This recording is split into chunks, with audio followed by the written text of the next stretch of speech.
나는 교회입니다. 당신이 교회입니다. 우리가 교회입니다. 네, 감사합니다. 한 번 더 인사할 때 해피 뉴 이어! 아직 2시간 남았습니다. 그래서 새해가 오지 않았는데 한 번 더 인사할 때 새해 복 많이 받으세요. 네, 감사합니다. 네, 오늘은 한 해의 마지막 날입니다. 많은 사람들이 사랑하는 사람들과 시간을 함께 보내고 이 시간을 기다리면서 그 종을 치는 그 순간을 기다리고 뭐 해피 뉴 이어 막 온 세상에 떠들썩한 그날. 그래서 사방이 길이 막혀서 이 예배를 나오는 것도 굉장히 쉽지 않은 이 날, 오늘은 바로 한 해의 마지막 날인 12월 31일입니다. 이 12월 31일은 한 해의 끝이죠. 그렇다면 이 세상의 끝날은 언제일까요? 우리가 지난 시간들을 통해서 하나님의 말씀을 통해 그 끝날은 언제 오는지에 대해서 우리가 함께 나눴습니다. 마태복음 24장 14절에서는 천국 복음이 모든 민족에게 증언되기 위해서 온 세상에 전파되면 그때 끝이 온다는 그 단서를 우리에게 하나님께서 허락하셨다는 거예요. 그리고 예수님께서 십자가에 달려두고 돌아가신 다음에 부활하시고 승천하시기까지 40일 동안 이 땅에 잠시 머물다가 하늘로 승천하셨는데, 그때 제자들에게 결국 무엇을 가르쳐 주시냐? 사도행전 1장 3절을 보니까 그가 고난을 받으신 후에 그들에게 확실한 많은 증거로 친히 살아계심을 나타내사 40일 동안 그들에게 보이시며 하나님 나라의 일을 말씀하시니라. 여러분 참 재밌죠?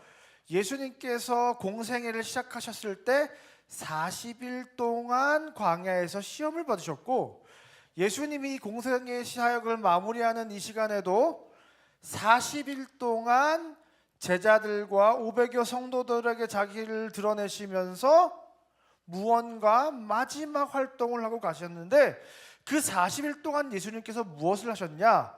바로 하나님 나라의 일을 말씀하셨다는 겁니다.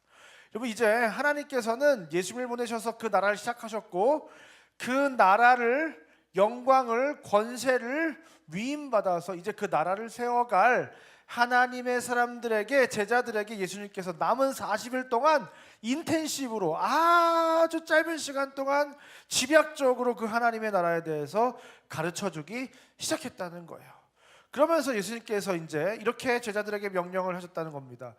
우리가 너무나 잘 아는 마태복음 28장 18절부터 20절에 그러면 너희는 가서 모든 민족을 제자로 삼아 아버지 아들과 성령 이름으로 세를 주고 내가 너에게 분부한 모든 것을 가르쳐 지키게 하라. 볼지어다 내가 세상 끝날까지 너희와 항상 함께 있으리라. 이 말씀을, 이 명령을 예수님께서 그 40일 동안 그 마지막 즈음에 이 제자들에게 말씀을 하셨다는 거예요. 이것을 우리는 지상대 위임령이다라고 부릅니다. 이제 우리가 예수님을 대신해서 이 세상에 있는 사람들을 하나님께로 인도하는 놀라운 사명을 우리가 위임받았다는 거예요. 그런데 이제 예수님께서 진짜 마지막 승천하기 직전에 제자들을 있는 앞에서 딱 말씀을 하세요. 근데 제자들이 막 마지막으로 질문 한 가지를 이제 딱 합니다. 여러분 같으면 예수님이 진짜 이제 승천하실 것 같아요. 이제 발이 살짝 떴어 이제. 한 5cm 정도 떠가지고 좀 있으면 날아가실 것 같은데, 지금 마지막으로 우리가 한마디를 예수님께 물어본다면, 질문을 한다면 무슨 질문을 하고 싶으세요? 많은 분들은 로또 번호를 알려달라고 지금 그래도 우리가 교회를 시작할 때 자금이 필요하지 않습니까?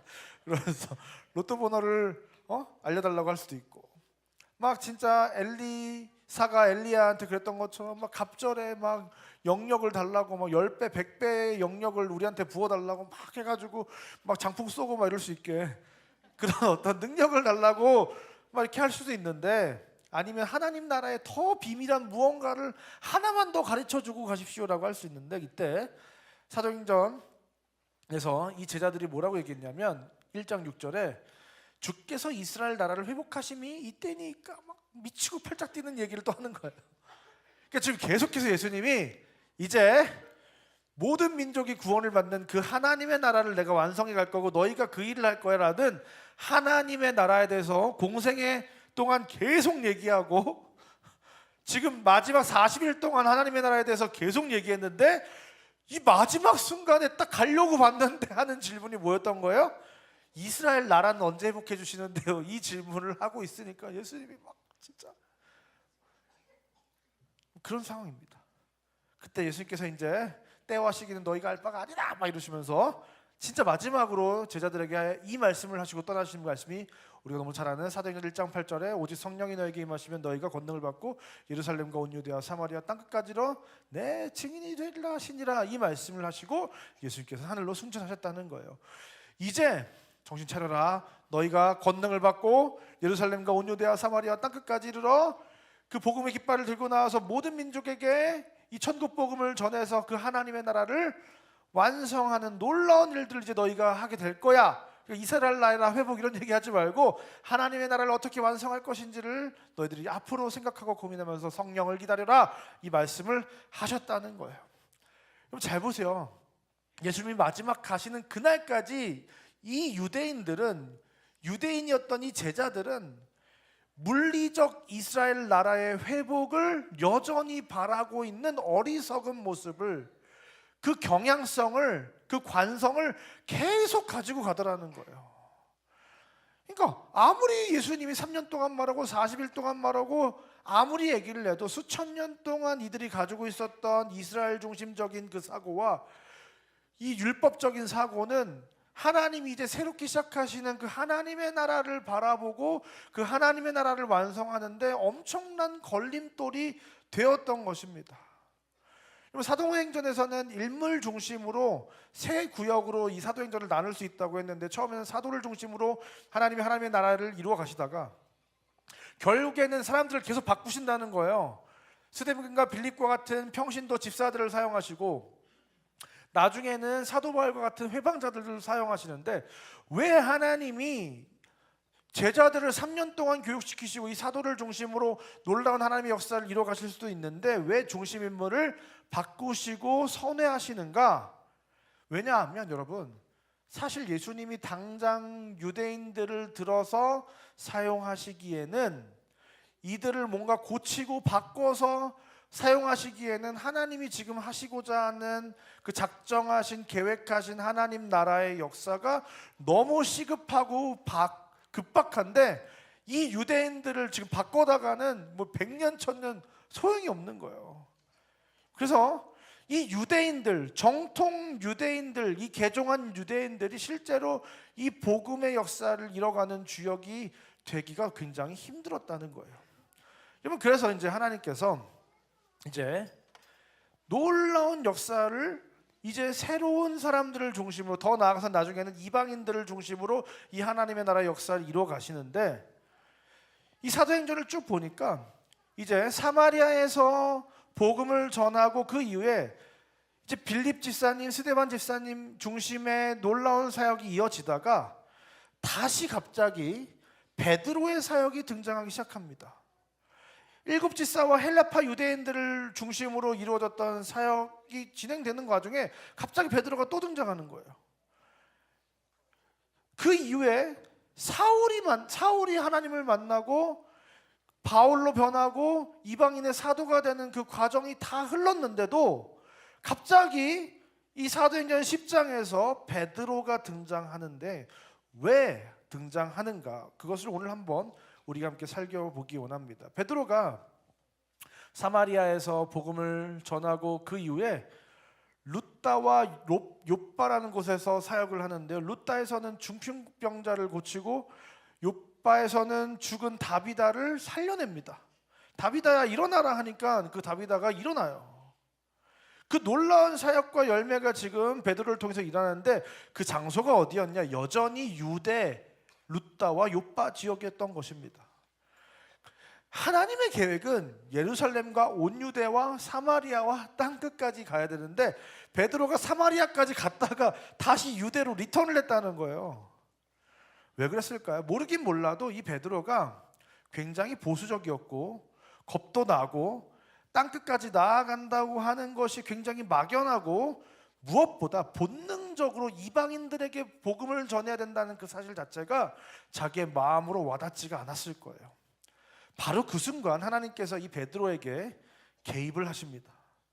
어느 날 가이사랴라고 하는 유대 지역에 파견을 나온 로마 군대의 백부장이 있었는데, 이 사람 역시 지난 주일 설교의 에디오피아 내시처럼 이방인인데 유대교로 개종한 유대교 신자였고, 이 식민지로 파견을 나온 이 가이사랴 땅에서 유대교를 믿게 된 굉장히 특이한 케이스의 이방인이었습니다.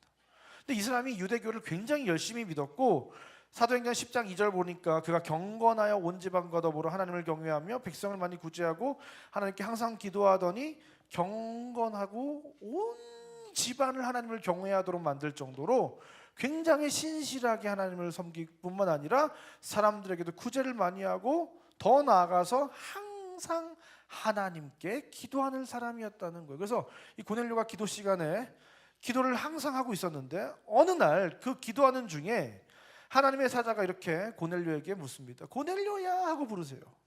고넬료가 깜짝 놀라서 주여 무슨 일이시니까? 라고 대답을 했는데, 저 요빠에 베드로라고 하는 사도가 있는데 그 사람을 불러서 너가 있는 곳으로 데려오라는 그 하나님의 명령을 따라서 하인을 요빠로 보냅니다. 그래서 하인이 요빠에 다 이르렀을 즈음에 마침 그때 베드로도 기도를 하러 지붕에 올라갔는데, 베드로가 너무 배가 고팠어요. 막 기도를 이제 거의 다 끝나고 내려올 즈음이었던 것 같아요. 이제 식사 시간이 다 된 거예요. 근데 지붕 아래에서는 집 부엌에서 막 맛있는 음식을 요리하고 있어서 냄새가 막 올라와가지고 성경에서 황홀한 중에라고 하는데요. 여러분, 이게 배가 고파서 막 정신을 막 이렇게 혼미했던 건지, 정말 뭔가 어떤 신비한 체험을 했던 건지 모르겠지만, 배고픈데 막 제가 지금 사실 장염에 걸려가지고 오늘 하루 종일 밥을 제대로 먹지 못하고 이 자리에 올라왔습니다. 그래서 지금 힘이 없는데 힘을 내고 있습니다. 여러분들 기도 많이 해주시고요. 그래서 이제 막 냄새가 막 코를 자극하고 밥 밑에서 막 밥 찝는 냄새가 막 올라오고 막 환상을 봤는데, 어떤 환상이었냐면 하늘이 갑자기 쭉 갈라져가지고 열리고, 하늘에서 한 그릇이 보자기에 내 끈을 이렇게 달아가지고 쭉 한 그릇이 담겨가지고 쭉 내려오는데, 베들고가 이제 이게 먹을 건가 하고 딱 봤는데 이게 뭐가 있었다는 거. 사도행전 10장 12절 14절 보니까 그 안에는 땅에 있는 각종 네 발 가진 짐승과 기는 것과 공중에 나는 것들이 있더라. 그러면서 소리가 납니다. 어떤 소리가 있었습니까? 베드로야 일어나 잡아먹어라. 그래서 베드로가 뭐라고 대답해요? 이르되 주여 그럴 수 없나이다. 속되고 깨끗하지 아니한 것을 내가 결코 먹지 아니하였나이다. 이런 거예요. 그러니까 잘 보세요. 땅에 있는 각종 네 발 가진 짐승과 기는 것, 공중에 나는 것들이 각양각색의 부정한, 유대인들이 절대로 만지지도 않고 먹지 않는 이 부정한 음식들이 지금 그 그릇 안에 보자기에 이렇게 달아가지고 탁 내려왔던 거예요. 유대인들은 이 레위기 11장에 의거해서 낙타, 토끼, 돼지고기 뭐 이런 거, 바다사자 이런 고기를 안 먹어요. 혹시 토끼고기 드셔보신 분 계세요? 한번 토끼고기. 자, 와, 지금 토끼고기 지금 여러분 계신데요. 그 부정한 음식입니다. 그래서 레위기 11장에 따르면 우리가 토끼고기를 먹으면 안 돼요. 사실 돼지고기도 원래 레위기 11장에서 먹으면 안 되고 그러는데, 최근에 이제 흑백 요리사를 봤는데 어떤 셰프가 토끼 요리를 막 이렇게 했어요. 그러니까 심사위원이 안성재 셰프가 제가 한국 토끼는 안 먹어봤는데 뭐 이러면서 어떻게 하는 거야? 한국의 토끼는 어떤 맛인지 뭐 이렇게 뭐 하다가 이 사람 보류시켰어요. 근데 어쨌든 이게 부정한 음식이고, 지금 유대인들은 절대로 이 부정한 음식을 안 먹어요. 실제로 역사상에 이 마카비 시대에 이 유대인들이 돼지고기를 먹을 것을 강요받았는데 그걸 먹지 않음으로 학살을 당한 역사적 기록이 있을 정도로, 죽었다 깨어나도 목에 칼이 들어와도 유대인들은 절대로 돼지고기를 먹지 않습니다. 그리고 이 부정한 음식들은 절대 먹지 않는다는 거예요. 그런데 지금 갑자기 하나님께서 베드로한테 어떻게 하라는 거예요? 베드로야 일어나 잡아 먹어라. 그러니까 베드로가 얘기한 거예요. 제가 속되고 깨끗하지 아니한 것을 지금까지 절대 안 먹었는데 어떻게 이거를 먹습니까? 하는 거예요. 그러니까 또 하늘에서 소리가 들리기를 15절에 보니까 두 번째 소리가 있으되 하나님께서 깨끗하게 하신 것을 내가 속되다 하지 말라 이랬다는 거예요. 그래서 하나님이 이미 깨끗하다고 하셨는데 이걸 네가 지금 속되다고 하면 되냐, 부정하다고 하면 되냐라고 얘기하시는데 그래도 베드로가 받아들이지 않습니다. 그래서 성경은 뭐라고 기록하냐면 이런 일이 3번 있은 후에 그 그릇이 하늘로 올라갔다라고 표현을 하고 베드로가 받아들였다는 얘기도 하지 않아요. 베드로는 뭐든지 삼세판입니다. 예수님도 3번 부인하고 예수님께서 네가 나를 사랑하느냐 이 질문도 3번 하셔야 되고 이번엔 3번을 머뭇거리다가 무슨 말인지 이해를 하지 않고 받아들이지 않았어요. 그래서 베드로가 이 환상은 도대체 무슨 뜻인지 하고 생각하고 있는데 성령께서 이런 마음을 주십니다. 2 사람이 너에게 찾아올 건데 의심하지 말고 그 사람들을 따라가라 라고 한 거예요. 그때 이제 딱딱딱 밥 먹어야 되는데 누가 문을 두드리더니 지금 우리가 가이사랴에서 찾아왔는데 뭐 어쩌저쩌 해가지고 데려오라고 해서 데려왔습니다. 그래가지고 이제 베드로가 졸지에 그 사람들을 따라서 이 고넬료 집에 가게 된 거예요. 근데 갔더니 고넬료가 온 일가 친척과 가족과 지인들을 자기 집에 다 불러놨어요. 그때 이 베드로가 이렇게 이야기하는 거예요. 사도행전 10장 28절 19절에 이르되 유대인으로서 이방인과 교제하며 가까이 하는 것이 위법인 줄은 너희도 알거니와 하나님께서 내게 지시하사 아무도 속되다 하거나 깨끗하지 않다 하지 말라 하시기로 부름을 사양하지 않고 왔노라 이런 거예요. 그러니까 내가 지금 유대인인데 이방인들과 교제하고 가까이 이렇게 관계를 맺는 것이 율법적으로 불법인데 하나님이 율법 위에 계신 이 하나님이 내가 깨끗하게 했으면 깨끗한 거다라고 하면서 그들을 향해서 나아가라고 하셔서 내가 여기까지 왔다. 근데 도대체 왜 나를 부른 거냐 이렇게 베드로가 고넬료에게 물었습니다. 그랬더니 고넬료도 막 얘기합니다. 나도 환상 중에 기도를 하는데 환상 중에 이러해서 부르라고 해서 불렀을 뿐이다. 이제 우리는 하나님께서 당신에게 명하신 모든 말씀을 듣기 위해서 지금 이 수많은 사람들이 기다리고 있었으니 하나님의 말씀을 전해달라고 해서 베드로가 그때부터 말씀을 막 전하기 시작했어요. 바로 그때 베드로가 드디어 이제 하나님이 그 환상을 보여주신 이유를 깨달은 거예요.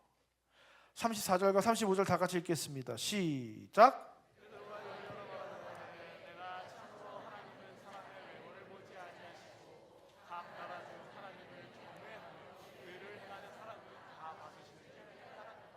하나님은 이제 인종이 상관없으시구나.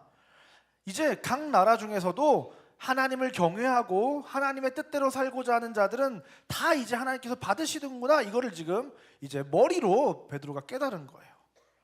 그래서 이제 그것을 깨닫고 베드로가 신나게 하나님의 복음을 그들에게 전하기 시작합니다. 근데 갑자기 그 순간 사도행전 2장의 오순절 성령의 역사와 같은 역사가 동일하게 그 가이사랴에 모여있던 이방인들 가운데도 그 성령의 역사가 강력하게 나타나는 거예요.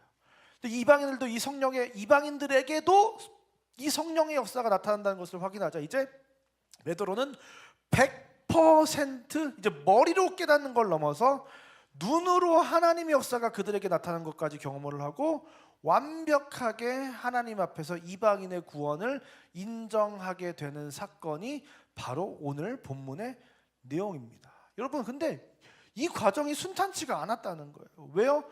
이게 다 율법과 이 깊이 뿌리 내리고 있었던 율법적인 사고로 인해서 그들이 이 베드로가 이 이방인들을 구원하시고자 하는 그 하나님의 뜻과 일치돼서 나아갈 수가 없었다는 거예요. 결국 이 율법이 문제인데요. 레위기 10장 10절에 보니까 그리하여야 너희가 거룩하고 속된 것을 분별하며 부정하고 정한 것을 분별한. 여러분, 이게 굉장히 어려운 것 같지만 굉장히 단순합니다. 한번 사진을 한번 보시면 거룩한 것이 이거 말고요. 1번 사진.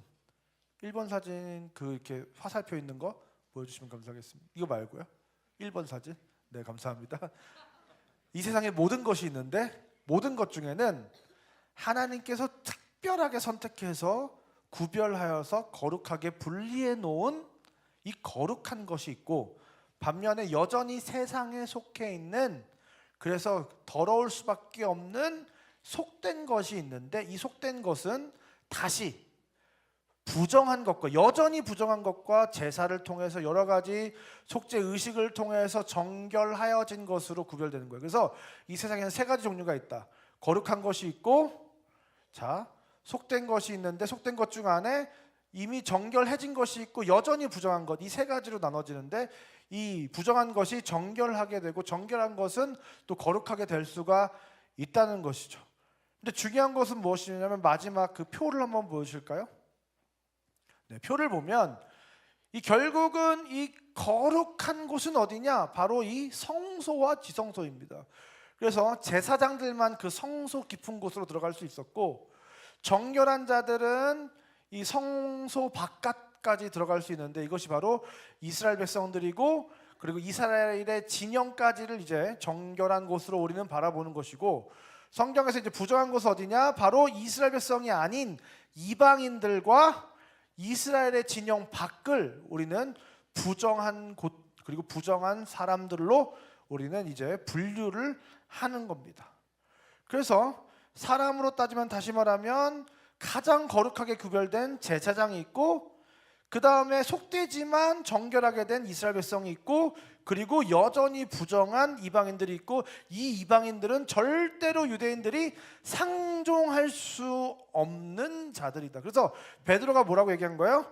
속되고 깨끗하지 않은 것을 제가 먹지 아니하였나이다. 속된 것 중에서도 정결하지 않고 깨끗하지 않은 그 부정한 것들을 나는 음식으로도 먹어본 적이 없다, 이렇게 얘기했던 거예요. 그래서 이 이방인들이라고 하는 존재는 절대로 유대인들이 가까이 하거나 관계를 하거나 함께 식사를 하거나 손을 대거나 할 수 없는 부정한 존재들이었기 때문에, 이들은 절대로 구원받을 수 없는 자들이라고 생각했기 때문에, 당연히 이 유대인들의 뿌리 깊은 이 사고는 이들이 유대인들에게 이방인들에게 복음을 전하는 이 행위 자체를 마음적으로, 생각적으로 너무 가로막고 있었던 거예요. 근데 그거는 이제 유대인들의 생각이고 하나님의 생각은 전혀 달랐다는 것입니다. 여러분 잘 보세요. 이 베드로에게 먹으라고 했던 그 짐승들과, 자, 창세기 7장 7절부터 9절까지 등장하는 이 말씀을 통해서 우리는 굉장히 유사한 무언가를 발견하게 됩니다. 사도행전 10장 12절에 보니까 그 안에는, 그릇 안에 땅에 있는 각종 네 발 가진 짐승과 기는 것과 공중에 나는 것들이 있었다. 이 부정한 것, 짐승들이 있었습니다. 근데 여러분, 이 방주에 들어가는 동물들을 묘사할 때 잘 보세요. 8절을 보니까 7절에서 노아와 아들들과 가족들이 이 방주로 들어가고, 그 다음에 이제 짐승들이 들어가는데 정결한 짐승들이 있고 또 부정한 짐승들이 있는데, 부정한 짐승의 새와 땅에 기는 모든 것이 암수 둘씩 방주로 들어갔다는 거예요. 이 정결한 짐승은 7쌍씩 방주에 들어갔거든요. 근데 굳이 정결한 짐승이 아니라 부정한 짐승을 더 구체적으로 지금 이 노아의 방주 사건이 묘사를 하고 있습니다. 그래서 이 부정한 짐승들, 부정한 짐승의 새와 땅에 기는 모든 것이 지금 그 방주로 들어갔다고 묘사를 하는데요. 바로 이 장면이 베드로에게 하나님께서 말씀하셨던 그 장면의 묘사와 딱 오버랩이 되는 거죠. 정확하게 일치를 하는 겁니다. 하나님께서는 이 부정한 짐승이 방주에 들어가는 것과 이 그릇에 담긴 속하고 부정한 짐승들을 이 받아먹는 것을 지금 창세기와 사도행전을 연결시켜서 이 방주에 들어간 이 부정한 짐승들이 사실은 먼 훗날 구원받게 될 부정한 그 이방인들을 예표하고 있다는 사실을 지금 저와 여러분에게 가르쳐 주시는 겁니다. 이것은 제가 신대원 1학년 때 사도행전 10장 주의 레포트에 제출한 내용입니다. 근데 제가 그 이후에 이제 찾아봤는데 저 말고 이 이야기를 하는 사람이 없더라고요. 근데 중요한 것은 무엇이냐면, 굉장히 놀라운 인사이트라고, 부정한 짐승들, 그리고 그 그릇에 담겨져서 받아들여져야 됐던 그 부정한 짐승들. 그런데 여러분, 이 그릇이라고 하는 헬라어는 실제로 배라는 뜻을 가지고 있거든요. 그러니까 실제로 하늘에서 달아내려온 그 그릇은 그 노아의 방주인 그 배를 연상시키는 너무나도 분명한 구원의 방주인 것이죠. 그래서 이제 유대인들은 그 부정한 이방인들을 받아들여야 된다는 거예요. 이제 하나님은 그 이방인들을 향한 구원의 계획을 실현시키시겠다는 거예요. 근데 더 놀라운 것은 무엇이냐? 이 부정한 자를 구원하는 일에 하나님께서 사용하시는 사람들이 누구냐는 것입니다.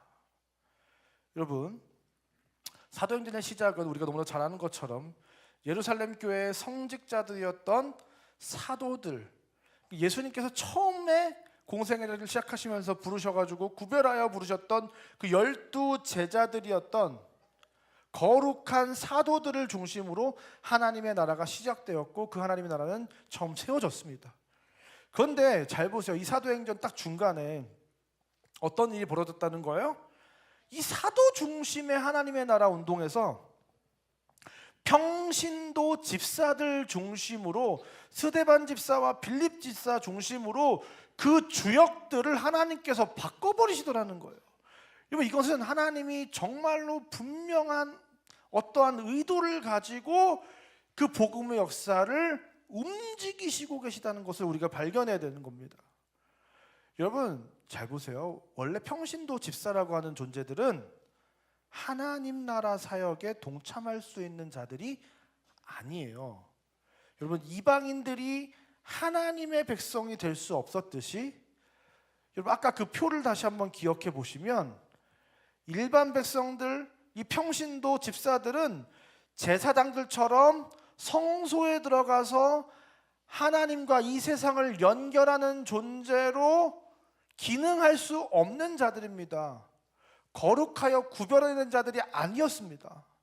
그러니까 그 하나님의 놀라운 그 하나님 나라의 역사에 하나님의 손에 붙들려서 쓰임당하는 제사장과 같은 존재들이 아니었다는 거예요. 그런데 하나님께서 갑자기 이 사도들을 내팽개치시고 이 집사들을 등장시키시더니 이 집사들을 통해서 하나님 나라의 운동을 시작하시더라는 거예요. 여러분, 이 베드로 사건만 우리가 봐도 우린 너무나도 분명하게 알 수 있는 거죠. 왜요? 유대인들을 데리고는 하나님 나라의 역사를 이뤄간다는 게 하나님도 너무 힘든 거예요. 이 사람들은 너무나도 오랫동안 그 굳어버린 이 유대의 전통적인 율법적인 그 관습과 전통과 이 장로들의 유전과 이 사상에 사로잡혀서, 신념에 사로잡혀서 하나님의 나라의 역사에 지식적으로도 마음적으로도 행동적으로도 적극적으로 임할 수 있는 사람이 아니었던 거예요. 여러분, 실제로 베드로가 고넬료를 만나고 예루살렘으로 돌아오니까 어떻게 된 거예요? 난리도 이런 난리가 아닌 거예요. 뭐 이방인을 만나서 네가 복음을 전했다, 너가 할례자인데 무할례자를 만났다, 막 이러면서 진짜 막 난리를 칩니다, 예루살렘에서. 여러분, 그러니까 이 유대인들만 데리고 지금 하나님의 나라가 땅끝까지 갈 수가 있는 거예요, 없는 거예요? 얘네들 설득시키고 막 변화시키고 제자 훈련 시켜가지고 이거를 하는 데는 이건 너무나도 말도 안 되는 시간이 걸리는 거예요. 그러니까 아무리 머리로 깨닫더라도 베드로가 그랬던 것처럼 막상 이방인들에게 복음을 전해야 되는 순간 뭔가 머뭇거리되고 마음에 주저함이 생기고 뭔가 거북한 어떤 마음들이 드는 거죠. 실제로 이 유대인들은. 근데 반면에 하나님께서 지금 세우신 7 집사는 다 무슨 파 유대인이라고 했어요? 헬라파 유대인들, 교포들이었단 말이에요. 이미 외국에서 오래 살았던 경험을 가진 사람들입니다. 이방인을 평생을 마주하고 살았고 그들을 마주하고 그들과 관계를 하고 이 모든 것이 자연스럽고 편한 사람들이에요. 이방인에 대한 거리낌이 예루살렘에서만, 이 유대 지역에서만 살았던 유대인들과는 비교할 수 없을 정도로 훨씬 더 포용적이고 이방인들을 수용할 수 있는 굉장히 융통성 있는 사고를 가진 사람들이 바로 이 헬라파 유대인들인 거죠. 그러니까 이 사람들은 거리낌 없이 외국에 살라고 하면 다시 가서 살 수도 있고 거기서 이방인들을 만날 수도 있고 이방인들에게 전도도 할 수 있는 너무나도 하나님께서 사용하시기에 제격인 사람들이 바로 이 헬라파 유대인들이었던 겁니다. 그래서 이제 해외 경험이 많다 보니까 유대권에서 살다 온 유대인들보다는 거기서 살아도 훨씬 더 적응을 잘할 것이고, 무엇보다 뭐가 다른 거예요? 일단 헬라파 유대인들은 헬라어를 잘하는 사람들인 거예요. 그러니까 헬라어에 능통하니까 그 헬라 근방에 있는 지역에 이방인들에게 복음을 전하는데 너무나도 최적화된 사람들이 바로 이 헬라파 유대인들인 겁니다. 그래서 이제 하나님께서 이제 사도들은 끝이고 집사들이 이제 하는 거다, 그게 아니라 이제 하나님께서 사도들의 역할과 평신도들의 역할을 재배치하셨다고 우리는 바라볼 수 있어야 되는 겁니다. 이것이 이미 2000년 전에 선포한 복음이고, 실제로 2000년이 지난 지금 하나님께서 이 신학의 발전을 통해서 이 성전 신학이라고 하는 위대한 하나님의 계획을 우리에게 가르쳐 주심을 말미암아 이제 2000년대부터는 이제 우리 모두가 이 성전이 되는 놀라운 그 하나님의 복음이 이제 더 리빌 되었다. 훨씬 더 분명하게 우리 가운데 드러났어요. 여러분, 이제 우리는 사도들의 역할과 평신도들의 역할이 어떻게 다른가를 통해서 이제 우리가 목사님들은 뭘 하는 존재들이고 성도들은 무엇을 하는 존재인지를 우리가 이 이야기를 통해서 발견할 수 있어야 된다는 거예요. 여러분 생각을 해보세요. 목사들이 우리가 세상을 압니까 모릅니까? 우리 세상에서 일을 해본 적도 없고 우리가 뭘 알아요 사실. 세상은 누가 더 잘 아세요? 세상 한복판에서 살아가는 여러분이 훨씬 더 잘 알고 훨씬 더 전문가된 거예요. 헬라파 유대인들이 그 헬라 세계를 더 잘 알았던 것처럼. 그러니까 사실은 이 세상에서 가장 큰 영향력을 발휘할 수 있는 사람들은 목사들이 아니라 평신도 집사들인 것이죠. 사도들이 아니라 그 세상 한복판으로 부르심을 받은 성도들이야말로 이 세상 한복판에서 가장 큰 능력을 발휘할 수 있는 사람들입니다. 그러니까 이제는 우리가 무엇을 이해해야 되냐? 성직자들이 할 수 있는 그 사역의 반경이 있고, 이제 일반 평신도들이 활약할 수 있는 그 반경의 크기가 다르고, 이 일반 평신도들은 더 깊은 세상 속으로 침투할 수 있는 능력을 가지고 다른 곳으로 부르심을 받은 하나님의 손에 붙들린 하나님의 사람들이다. 이 사실을 우리가 이제 가볍게 받아들여서는 안 된다는 거죠. 여러분, 그래서 사도행전에는 이제 하나님께서 일을 하시는데 이 세 부류를 통해서 일하신다는 것을 그 하나님의 나라의 역사의 변화를 통해서 우리가 발견하게 되는 거죠. 첫 번째, 사도들이었던 이제 목사들을 통해서 예루살렘 교회 지도자들, 이 사람들과 그 하나님께서는 집사들, 평신도들을 사용하시고 마지막으로 사도 바울과 같은 파송된 선교사들을 사용하신다는 거예요. 이제 하나님께서는 이 세상 가운데서 이 세 부류의 부르심으로 우리를 사용하십니다. 여러분, 그래서 목사는 목사의 부르심에 합당한 열매를 맺어야 되고, 집사들은 집사에 합당한 열매를 맺어야 되고, 선교사들은 선교사로서 부르심에 합당한 열매를 맺어야 된다는 거예요. 그래서 이 사도들은 예루살렘 교회를 중심으로 총회를 이루고 사람들에게 기준점을 제시해주고 전 세계에 흩어진 교회와 성도와 선교사들을 관리하고 가르치고 그 사역을 확인하고 인준하고 그들을 또한 다시 파송하는 역할을 이제 교회를 중심으로 하는 사람들이 목사님들이고, 이제 선교사님들은 특별히 그 교회로부터 파송을 받아서 그 교회가 아닌 다른 땅의 끝에서 그곳에서 복음을 전하는 사역만을 하는 사람들이 선교사님들이고, 그리고 이 자리에 훨씬 더 많잖아요. 목사들보다 평신도가 훨씬 많잖아요. 그렇죠? 이제는 얼마나 많은 하나님의 사람들이 있습니까?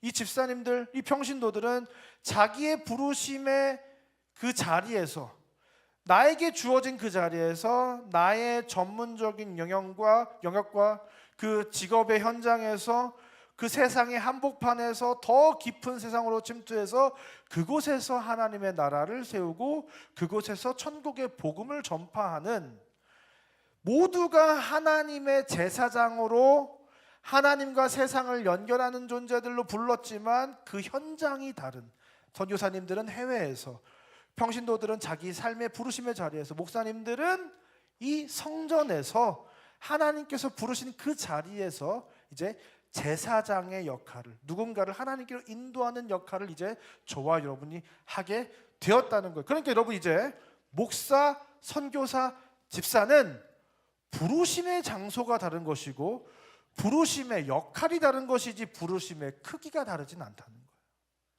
그 존재 가치가 누군가를 하나님께로, 하나님의 나라로 연결하는 존재라고 하는 그 왕 같은 제사장의 역할은 우리가 동일하게 부르심을 받았고 우리가 활약하는 장소만 달랐다는 거예요, 여러분.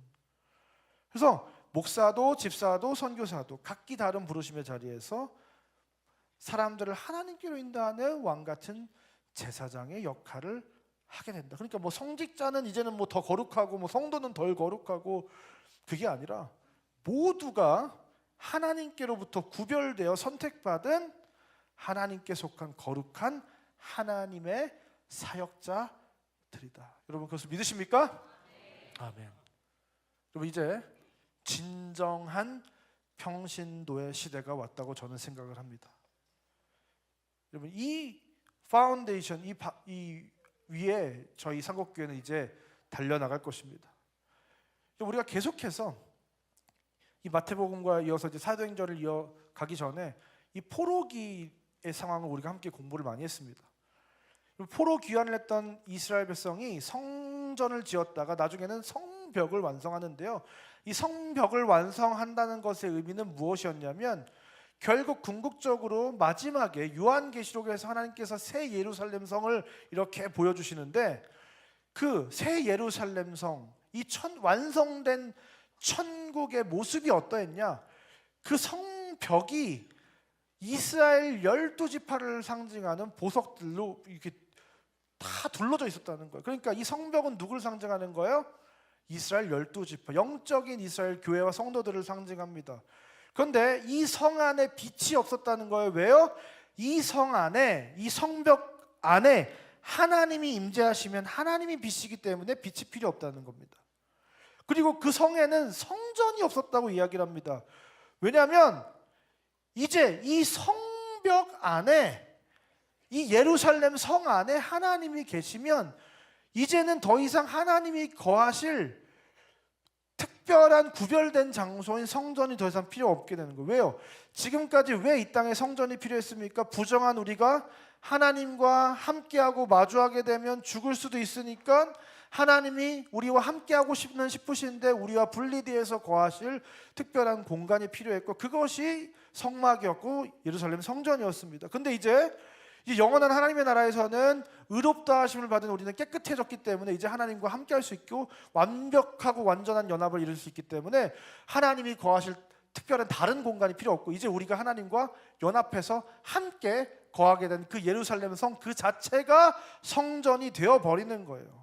근데 여기서 우리가 이제 기억해야 될 것은 무엇이라고 했습니까? 이 성벽이 이스라엘의 12보석, 그러니까 이스라엘 백성, 영적인 이스라엘 그 교회를 상징을 하는 겁니다. 교회 안에 하나님의 임재가 하신 그 자체가 천국이라는 거예요. 그래서 이제 이 예루살렘 성, 새 예루살렘 성이 이제 세워진 그것이 이제 천국이고 영원한 하나님의 나라라고 한다면 이 성벽이 세워진다는 건 뭐예요? 영적인 이스라엘 백성이 한 명씩 돌아와서 그 성벽이 하나하나 쌓아져서 성벽이 완성이 될 때 이제 하나님의 나라가 완성이 된다는 것입니다. 이렇게 느헤미야의 성벽 제거는 영원한 하나님의 나라의 완성을 상징한 것이고 그 영원한 나라 하나님의 나라의 완성은 그 한 명 한 명의 영적인 이스라엘이 하나님께로 돌아오는 것이 바로 이 성벽이 세워지는 것을 우리는 상징한다는 것을 우리가 알 수 있습니다. 그런데 이 성벽 운동을 재건 운동을 주도했던 사람이 누구냐? 바로 느헤미야였다는 거예요. 에스라는 제사장이고 서기관이었지만 느헤미야는 페르시아의 관리였던 완전 생평신도입니다. 이 에스라 느헤미야를 통해서 하나님께서 그 성전과 성벽을 재건하시는데 성전을 재건하는 건 사실은 스룹바벨과 예수와 그리고 그 이후에 성전을 정화시키는 것은 이 에스라 이 성직자를 통해서 이루어졌다면 이 성벽을 재건하는 일은 평신도였던 느헤미야를 통해서 이루어졌다는 사실을 우리는 기억해야 된다는 거예요. 여러분 이 에스라 느헤미야서는 굉장히 특이점이 많은 거예요. 일반적인 그동안의 역사서와 모세오경과는 전혀 다른 모습을 이 에스라 느헤미야가 보여주고 있는데요. 뭐냐면 구약에서는 우리가 너무나도 잘 아는 것처럼 굉장히 한 사람의 위대한 하나님의 사람들에게 포커스를 하고 그 한 사람이 굉장히 한 사람에 대한 이야기가 많이 등장을 하고 많은 분량을 차지하지만, 그리고 특별히 제사장들과 선지자들을 통해서 그 하나님 나라의 역사가 이루어가지만, 이 느헤미야서에는 수많은 사람들의 명단이 등장을 하는데요. 나중에 한번 느헤미야서를 읽어보세요. 지겨워서 읽을 수가 없어요. 계속 사람 이름이 등장하는데 어떤 사람들이에요? 제사장의 이름들도 등장하지만 대다수의 많은 사람들은 다 이 성벽 건축을 위해서 헌신했던 평신도의 명단이 등장하는 굉장히 이상한 성경책이 바로 이 느헤미야입니다. 너무나도 지루할 정도로 사람들의 명단이 계속 나오는데 이 사람들 이름을 다 하나하나 적어놓고 있는데 그 이유가 뭐냐? 이제 이 성벽 재건이라고 하는 키워드, 다시 말해서 오늘날에 하나님의 나라를 세워가는 이 일은 바로 이 사람들과 같은 한 사람의 무명한 평신도들에 의해서 완성된다는 사실을 하나님께서 우리에게 가르쳐 주시는 겁니다. 이 일은 위대한 한 사람을 통해서 이루어지는 것이 아니라 한 사람 한 사람의 평신도 모두가 힘을 합칠 때 비로소 이뤄낼 수 있는 일인 줄 믿습니다. 그때 그 성도들이 어떻게 해서 허리에 칼을 차고 한 손으로는 검을 들고 한 손으로는 삽질을 하면서 그 성벽을 재건했던 거예요. 여러분, 그냥 나는 그냥 일반 성도로서 교회나 다니고 예배 드리고 뭐 이렇게, 하나님 나라의 일은 성도가 아니라 목사님이 하시는 거고, 그래서 앞에서 일하시는 뭐 장로님들 뭐 이런 분들 권사님들이 하는 거지. 뭐 그냥 나는 이렇게 묻어서 가겠습니다, 하나님. 그러면 그게 아니라 하나님의 나라의 역사는 하나님이 이미 정해 놓으셨어요. 목사님들은 집을 지키고 반대로 성도님들이 세상 한복판으로 투입돼서 내가 한 사람의 하나님이 거하시는 최소 단위의 교회가 돼서 내가 그 세상 한복판에서 하나님이 내 안에 거하심으로 하나님의 임재가 그 세상 가운데 나가게 되고, 하나님이 내 안에 거하심으로 하나님의 능력이 나타나고 하나님의 영광이 나타나고, 나를 통해서 그 하나님의 치유와 회복과 그 하나님께로 나아갈 수 있게 되는 그 구원의 통로가 되는 이 하나님께서 여신 이 하나님 나라의 신약 이후에 이 시대의 주인공은 목사가 아니라 누구다? 평신도다. 여러분, 이 사실을 우리는 잊지 말아야 할 줄 믿습니다. 한번 따라해 볼까요? 교회를 다니지 말고 교회가 되자. 여러분들이 한 사람의 교회들인 줄 믿습니다. 2026년 상곡교회 주제 말씀 고전 3장 16절 말씀 다 같이 읽도록 하겠습니다. 시작. 너희는 너희가 하나님의 성전인 것과 하나님의 성령이 너희 안에 계시는 것을 알지 못하느냐. 아멘. 성경은 너무나도 분명하게 2000년 전부터 우리에게 가르쳐주고 있었다는 거. 너희가 하나님의 성전인 것을 알지 못하느냐. 너희가 하나님이 거하시는 성전인데 너희는 그러면 어떻게 살아가야 되느냐.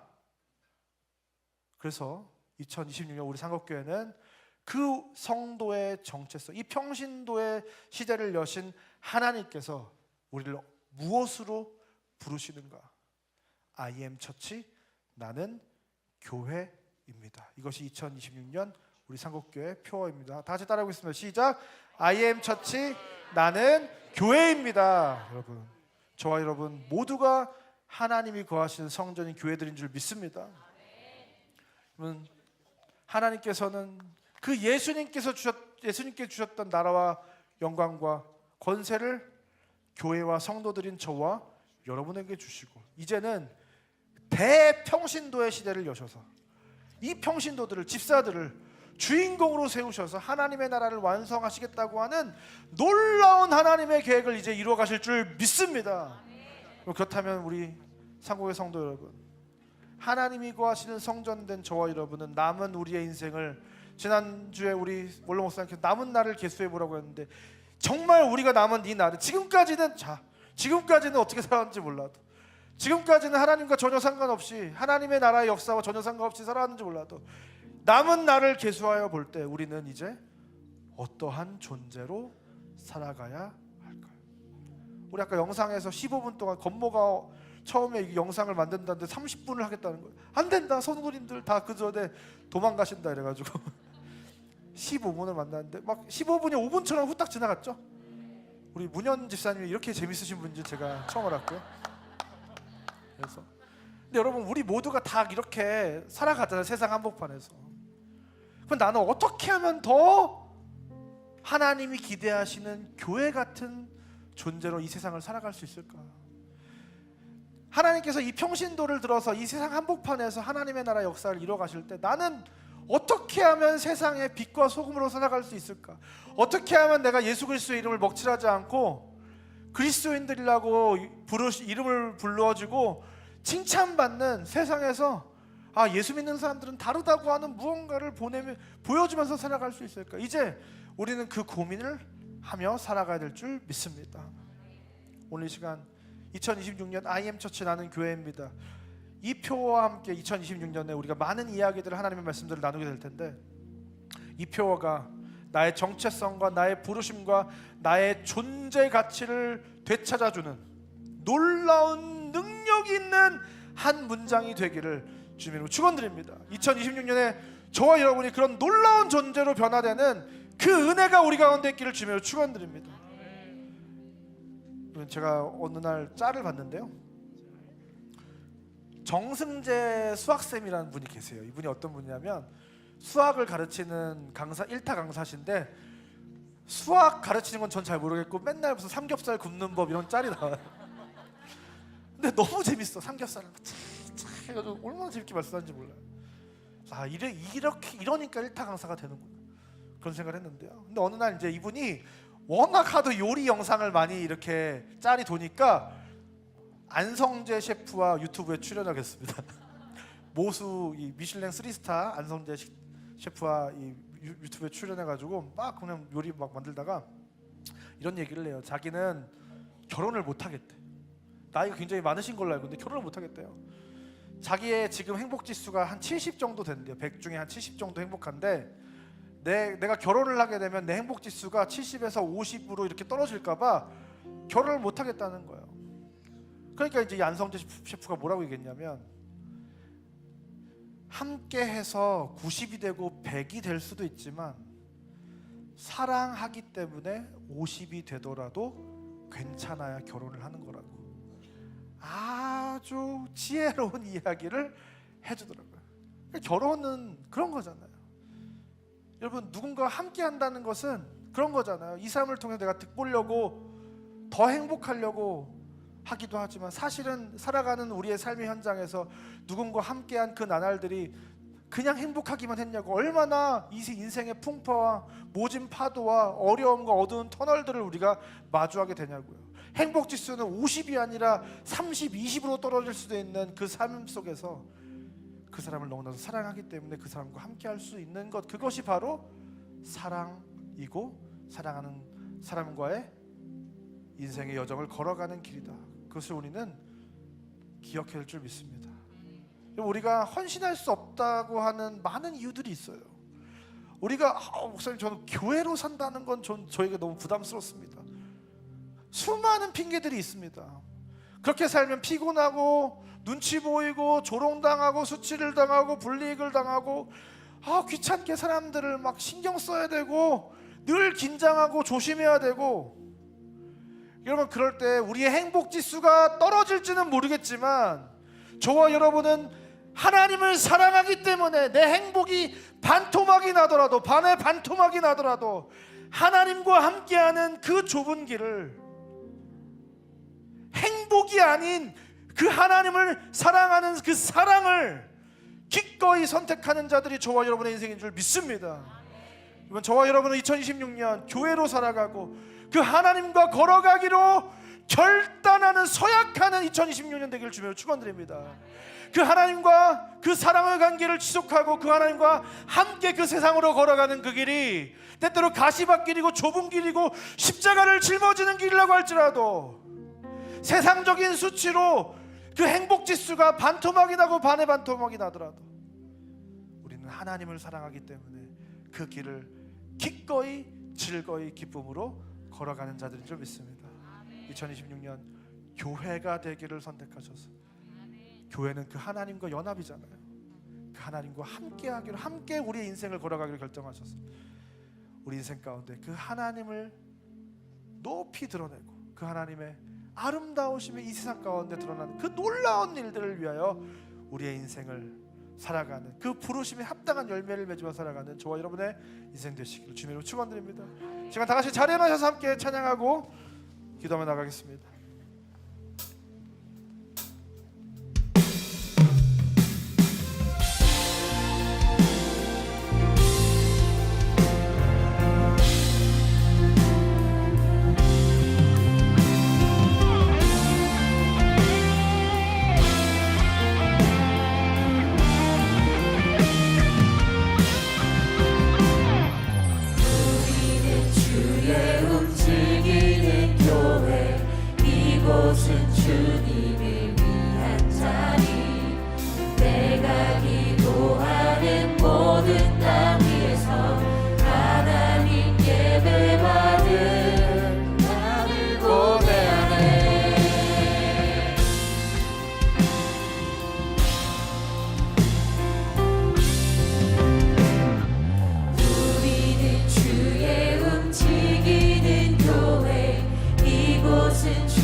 것처럼 내 위에 임하소서.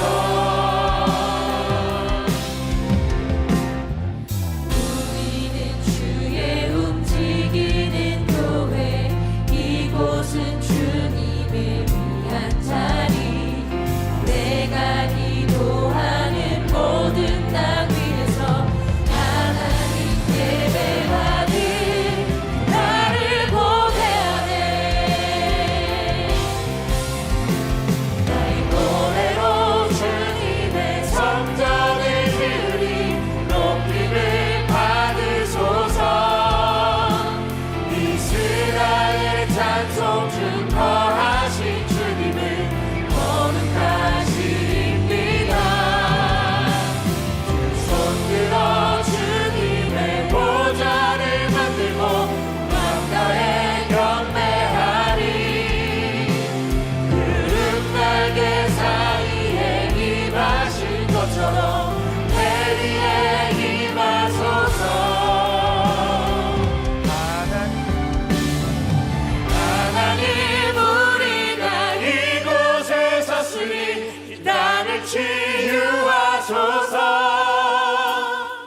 세상 한복판 안에서 일어나야 될 줄 믿습니다.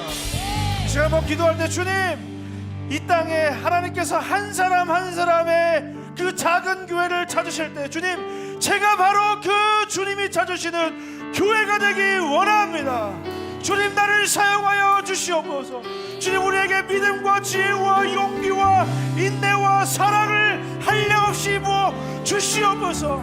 그래서 나로라고 하는 이 작은 교회를 통해서 하나님의 나라와 하나님의 사랑과 하나님의 영광이 세상 한복판에 드러나는 놀라운 인생으로, 능력 있는 인생으로 살아가게 해달라고 시간에 같이 주님을 부르고 간절히 기도 나가겠습니다. 주여, 오 살아계신 하나님 감사합니다. 우리 인생을 너무나도 사랑하셔서, 우리를 너무나도 기뻐하셔서 우리 이곳으로 올라와 주시고, 우리 인생이 그 하나님의 놀라운 부르심에 응답하는 인생 될 수 있게 하신 것 너무나 감사합니다. 주님, 우리 인생 가운데 그 하나님의 은혜를 한량없이 부어주시옵소서. 그 하나님의 은혜를 부어주시옵소서. 그 하나님의 능력을 부어주시옵소서. 우리가 이 세상 가운데서 그 하나님을 나타내고 구원할 수 있도록 주님께서 역사하시고 인도하여 주시옵소서. 주님, 우리를 기억하여 주시옵소서. 주님, 우리가 이 세상에 그 하나님 부르시는 작은 교회로, 이 세상에 움직이는 교회로, 이 세상의 빛과 소금으로 살아가기 원하오니 주님을 우리 사용하여 주시옵소서. 우리 인생 가운데 그 하나님을 향한 갈망과 사랑으로 그 삶이 때때로 십자가를 들고 조금 뒤로 가는지라도 반대의 그 길을 걸어가는 믿음을 우리 가운데 허락하여 주시옵소서.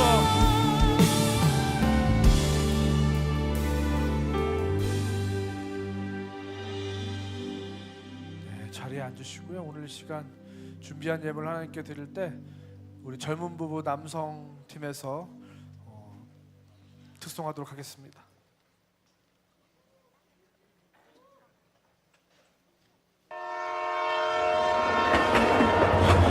지금 천국행 구원 열차가 들어오고 있습니다. 오늘 오신 모든 여러분들께서는 성별과 나이, 직업에 관계없이 모두 탑승하실 수 있으니 미리 준비하시기 바랍니다. The train to heaven is coming in now. For all of you who came today, you can ride it regardless of gender, age, or occupation. Please prepare in advance. Thank you.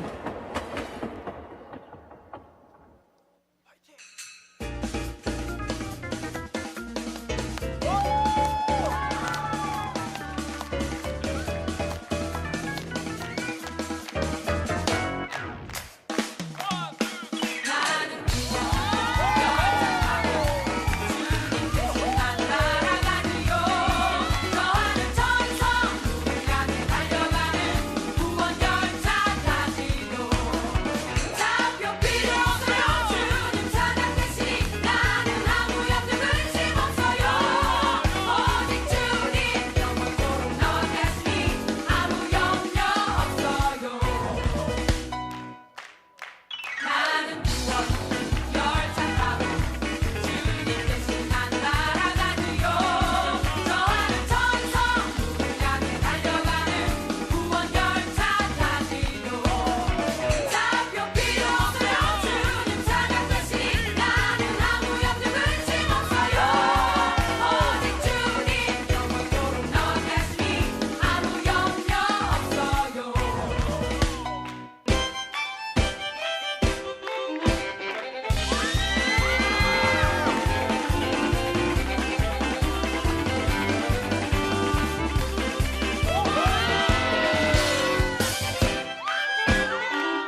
다시 한번 내려가실 때 큰 박수로 격려해 주시면 감사하겠습니다.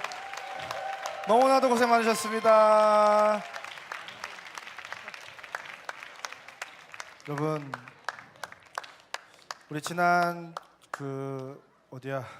성탄 발표회 때 이 영상을 찍어서 개인 SNS에 올렸는데 이것이 10만 회 이상 조회를 기록한, 여러분들 놀라운 우리 젊은 부부 남성 신천지였습니다. 다시 한번 큰 박수. 여성이 이렇게 한 명 지금 한 분이 오늘 못 오셔가지고 한 분이 대타를 띄웠다는 이야기가 있는데 어쨌든 감사드립니다. 네, 여러분 한 해 동안 주님께서 우리와 함께 하신 줄 믿습니다. 아니, 평생을 하나님께서 우리와 함께 해주신 줄 믿습니다. 그 하나님께서 우리의 남은 인생 가운데도 우리와 함께 하시고 동행하시고 더 나아가서 저와 여러분을 초청하고 계신 줄 믿습니다. 하나님이 저와 여러분을 부르셔서 이 보잘것없는 저와 여러분을 그 하나님의 놀라운 일에 주인공으로 세워주신다고 하십니다. 여러분, 그 하나님의 캐스팅에 응답하셔서 날마다 작은 교회로서 빛을 비추고 하나님을 그 삶의 현장에서 찬송하고 높이면서 그 하나님이 나를 통해 그곳에 임재하시고 역사하시고 일하시고 그 하나님의 사랑이 흘러가는 아름다운 교회로 살아가는 저와 여러분의 인생 되시기를 주님으로 축원드립니다. 제가 기도하고 오늘 예배 마치도록 하겠습니다. 사랑하는 하나님 참 감사합니다. 하나님, 한 해를 마무리하며 우리 상옥의 모든 성도들 이렇게 주님 곁으로 나와 이 세상의 그 어떤 기쁨보다 하나님이 가장 나의 기쁨이고 이 세상의 그 어떤 강력한 능력보다 하나님이 나의 능력이시요 소망이시요 이 세상의 그 무엇보다 바꿀 수 없는 유일한 나의 전부 되시는 분이 우리 하나님이라고 고백하며 하나님께 영광 돌리고 찬양하고 예배하고 기도할 수 있게 하신 것 하나님 너무나도 감사드립니다. 하나님, 우리에게 그런 믿음을 허락하신 것 감사합니다. 그 인생의 여정 중에 우리를 만나주시고 이 자리에 있게 하신 것 너무나도 감사드립니다. 하나님, 그 하나님이 우리의 모든 것 되십니다. 그 하나님이 우리의 주인 되십니다. 그 하나님께 우리의 인생을 드리기 원합니다. 하나님이 우리를 부르시고 우리를 사용하신다고 하실 때 그 영광스러운 부르심에 하나님 그물과 배를 버려두고 예수 그리스도를 쫓았던 그 제자들처럼 우리도 그 부르심에 응답하여 그 하나님의 제자로 신실한 제자로 살아가기 원합니다. 하나님, 우리를 사용하여 주시옵소서.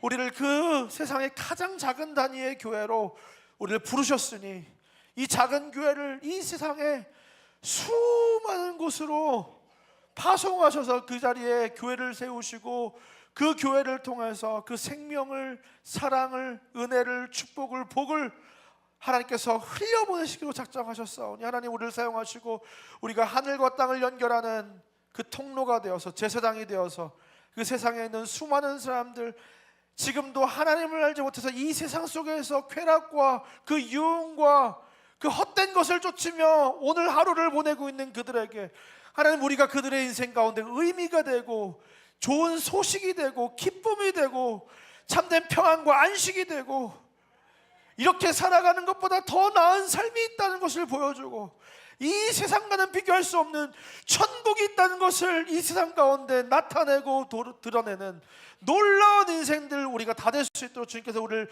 사용하여 주시옵소서. 이 평신도의 시대에 하나님, 지금 이 자리에 수많은 평신도를 보내셨사오니 하나님, 이들을 하나님께서 기억하여 주시고 부르심에 응답한 자들을 통하여 하나님의 나라를 완성하는 놀라운 역사를 주님께서 이들을 통하여 이루어 주시옵소서. 주님, 한 해를 마무리하며 하나님께 감사의 예물을 올려드립니다. 이 예물을 기뻐받아 주시옵소서. 하나님, 감사할 것이 없어도 감사할 일들을 하나님께서 허락하실 것을 기대하고 소망하며 믿음으로 예물을 드리오니 하나님, 이 예물을 받아 주시옵소서. 그래서 2026년에는 내가 기대하지 못하고 바라지 못했던 그러나 하나님께서 예비하신 놀라운 일들을 우리가 마주하게 하여 주시옵소서. 그래야 해서 그 모든 것이 하나님께로부터 왔다는 것을 인정하고 더 큰 감사로 하나님께 나아가는 우리 인생들 다 될 수 있도록 주님께서 은혜를 베풀어 주시옵소서. 하나님, 이 연말연시에 질병의 문제로, 하나님 마음의 문제로, 삶의 문제로 고통받는 자들이 있습니다. 주님께서 그들을 기억하여 주시옵소서. 오늘 이 시간 주님 앞에 나올 때 무거운 마음으로 하나님, 그 인생의 그 문제와 어려움 속에서 좌절하여 낙망하여 지쳐 쓰러져서 일어날 힘도 없고 기도할 그 한마디도 맺을 수 없는 자들에게 주님 오늘 이 시간 찾아가셔서 그들을 품에 안으시고 위로하시고 안수하시고 그들의 인생 가운데 찾아가셔서 주님이 소망이 되시고 능력이 되시고 여호와 라파 치료하시는 하나님 되셔서 하나님 그들의 인생 가운데 치료하시는 여호와 하나님의 손길이, 하나님 그 살아서 역사하시는 하나님이 나의 하나님이 되고 그 하나님을 경험하는 오늘 이 밤 될 수 있도록 주님께서 은혜를 부어 주시옵소서. 이제는 우리 구주 예수 그리스도의 은혜와 하나님의 사랑과 성령 하나님의 감화 감독 위로교통 우리와 함께 일하시는 역사가 오늘 이 시간 그 평신도를 통해 그 하나님의 나라를 완성해 가시기로 작정하신 그 하나님의 작정하심과 부르심에 응답하여 이 세상에 최소 단위의 교회로 그 하나님의 영광과 임재를 가져오는 그 하나님과 세상을 연결하는 그 통로로 살아가기로 결단하고 돌아가는 이 자리에 모인 모든 주의자들을 머리머리에 지금도 그 원근 각처에서 땅의 끝에서 작은 교회로 하나님께 그 수많은 영혼들을 인도하고 있는 수많은 하나님의 사람들 머리머리 위에 이제부터 영원까지 함께 있을지어다. 아멘.